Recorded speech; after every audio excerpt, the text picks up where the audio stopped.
Who was really born on December 25th? When Nimrod, the founder of Babylon, died, Semiramis told the people that her husband's spirit had taken possession of the sun.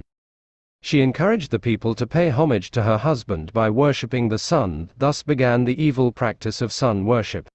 Later on, when Semiramis gave birth to a son by the name of Tammuz, she hid her licentious form of living by lying to the people. She told them that she was miraculously overshadowed by the spirit of her dead husband, Nimrod, and it was in this way she was able to bring forth this so-called Son of God. Semiramis also declared that her son, Tammuz, was in actuality the return or rebirth of her husband, Nimrod. Hence, through this teaching, the doctrine of reincarnation was born. And since Tammuz was born on December 25th, this day was highly honored and recognized by Nimrod's supporters.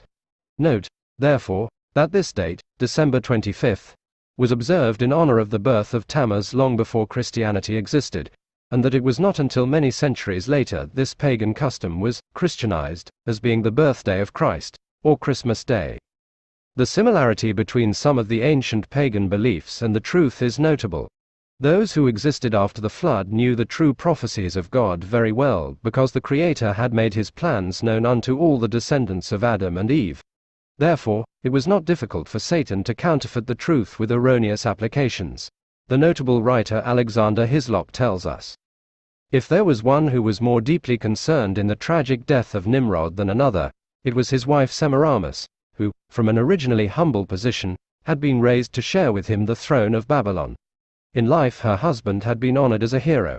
In death she will have him worshipped as a god, yea, as the woman's promised seed, Zoroaster, who was destined to bruise the serpent's head, and who, in doing so, was to have his own heel bruised."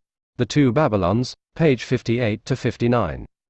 Of course, because of the deifying of her husband, it was not long before Nimrod's followers began to also worship Semiramis. And her son Tammuz, Zoroaster, was worshipped as well. More and more Semiramis was revered by the people and was viewed by many as a priestess and goddess. Later on she also became known as the Queen of Heaven. Thus began the awful practice of exalting human deities. These false beliefs have led up to the many different forms of idolatry that are still practiced by different people today. Yes, it was through the introduction of these satanic evils and the many sacrilegious practices of ancient Babylon that witchcraft, priestcraft, spiritualism, and other forms of paganism were born, says the well-known author Ellen G. White. The doctrine of man's consciousness in death, especially the belief that spirits of the dead return to minister to the living, has prepared the way for modern spiritualism. The Great Controversy, page 551.